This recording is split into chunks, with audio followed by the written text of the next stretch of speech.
Hello again, it's Jeanette Purkis here.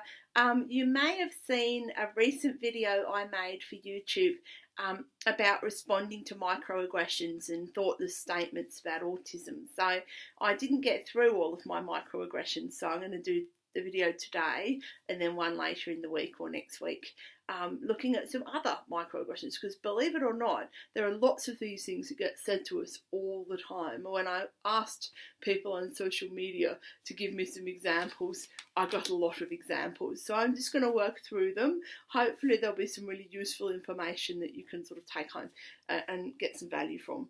So my first microaggression for the day is autism. That's the genius disease, isn't it? Well, there's a few problems with that statement. The first one is the idea of autism as a disease. Autism is not a disease. It's a neurological difference. It's not an illness. It is a different wiring of the brain. It is something that you can't really change on a fundamental level. It is there. Thinking of it as a disease is really unhelpful and sort of ends in these sort of spaces where people think it's an epidemic or something. So if someone says it's a disease, regardless of whether it's a genius disease or not, I will always challenge that. The other thing is the idea of genius. All autistic people must be gifted. All autistic people can play chess. All autistic people are good with IT. These are other microaggressions that are completely untrue. Autistic people have the full range of intellect and capabilities around cognition that anybody else does. And can you imagine how hard it is for an autistic young person, particularly, who is not academic at school and who is not super gifted and bright, and everyone assumes they must be? That is a difficult thing to live with. And all those stereotypes and assumptions are just that, and they're not good. For someone who is intelligent or gifted or a genius or whatever that may be, what that means often is that they're overlooked for any kind of support or help because they're so smart they should be able to fix it themselves, which once again is entirely wrong. And the things that drive intellect and the things that drive being able to cope with life are not the same thing. So the next microaggression for the day is I prefer not to put labels on people, particularly in regard to people getting an autism diagnosis and things like that. Well, the funny thing about a label is it's a description. And an autistic person is an autistic person whether they have the description of autism applied to them or not. A label also is quite a useful thing to have. About any kind of disability or health condition, if you don't have a diagnosis, generally you can't access services and supports and providers and all of those things, which actually for autistic people and particularly young people and kids are really important. So the label is going to be there whether or not the person has the official diagnosis. They're going to be autistic one way or the other. I did hear somebody say in recent times, oh, well, I suppose if you go and get an autism assessment, you'll get autism.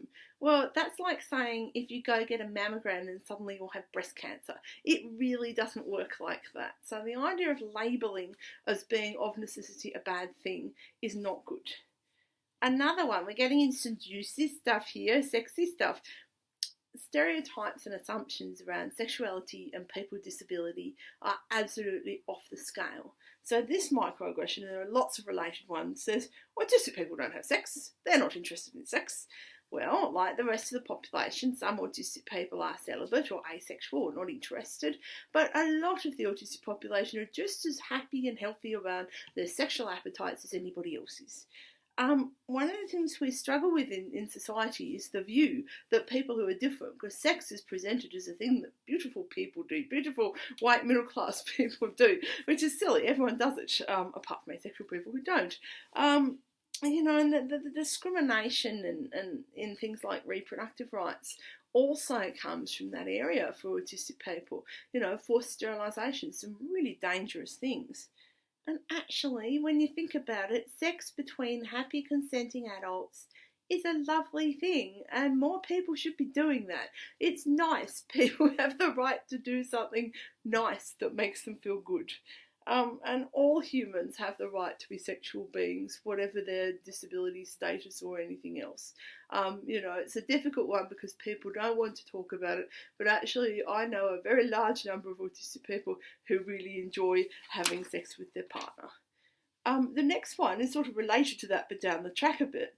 Autistic people shouldn't have children, they might pass it on. Oh dear. So yes, there's a strong genetic link to autism. And the problem with this statement, essentially, is it comes from the idea that autistic kids are a bad thing and you don't want to have more and more of them. Well, if I look in my own life, I've done a lot of good stuff for the world, and I'm definitely autistic. Yes, I've had challenges, but I've also done great things, and lots of us have done and are doing great things. And the idea that it's a bad thing to have an autistic child, there's not saying much for autistic people, is it? It's not a good thing. It's kind of insulting. And it's a very slippery slope to be talking about who should and shouldn't have children. You get down the road of Nazis and eugenics and all of that, which I don't want to go anywhere near. I think, if people love their child, you're in a loving family, I don't care who the parents are or the parent is, that love and support for the child is the main thing. Autism doesn't need to be a negative. In fact, for a lot of autistic people I know, both adults and kids, we're really positive about our autism and how it makes us be our unique, wonderful selves. And parents of autistic kids, especially autistic parents of autistic kids, tend to be really grateful that they've got their child, and they absolutely love it, and it's a good thing, as with any other child. And all children, be they autistic or not, go through difficulties, they have challenges, they have setbacks, they have behaviour issues. This is what being a little human being is about, and that's why we have that whole time to adulthood to get through those things. So it's not just autistic children that have difficulties, all children have difficulties, and actually that's part of life. And the next one is very similar but different, and it says autistic people shouldn't have children, they won't be able to look after them. Now I want to introduce a character. I've got Mr. Kitty here, but it's not Mr. Kitty, it's my mum. Now my mum is diagnosed as on the autism spectrum. She was the best parent I could ever hope for. The interesting thing was other people didn't see that. She got criticised for the way she parented because it was kind of different, and it was kind of different. But having a parent I could confide in about anything, and I still can, somebody who evidently loved me like nobody's business, somebody who understood the world the way that I did, and so she could explain things to me. Nobody else could because they didn't know the wavelength I was on, they didn't get it.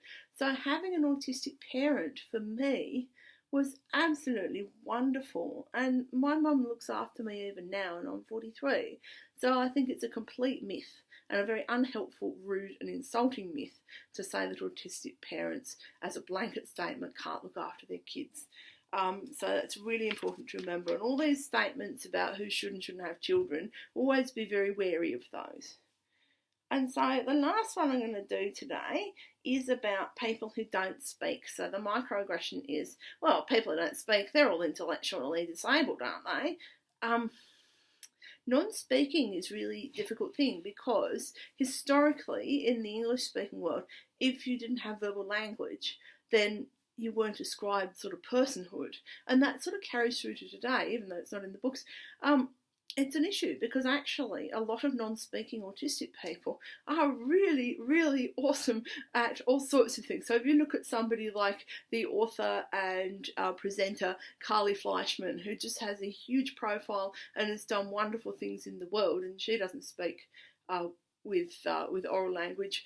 There's Tim Chan, who gave a TED talk using facilitated communication. It's a myth.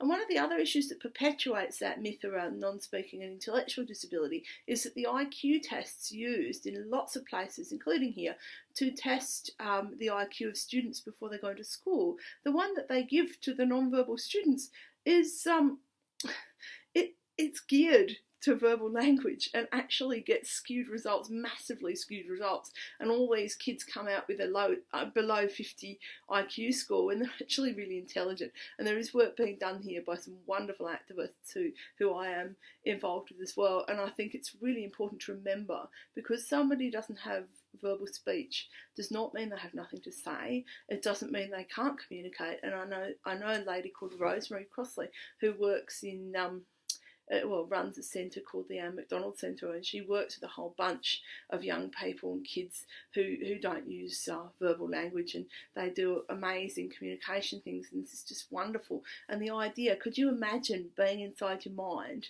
and not being able to express your thoughts and not being able to say things when people are making decisions on your behalf and you can't say anything, to be given an effective communication device where you can say, hang on, I don't want to do that, is such a liberation. It really is. So please be a bit more nuanced about thinking about people who don't use verbal speech, because you know, there's a whole kind of culture there as well, and a lot of respect to be given to people where it's due. So that's me done for today. I hope some of those were really useful. Mr. Kitty is just next to me. I'm going to have to introduce him, aren't I? And that's very... Oh. Yes, this one is my little smooch pie. I know he's not relevant to the video, but he's very beautiful. He wants to go away though, so off you go, sweetie. And yeah, that's Mr. Kitty and I done. So enjoy this video, and I'll do another one next week. Thank you. Bye.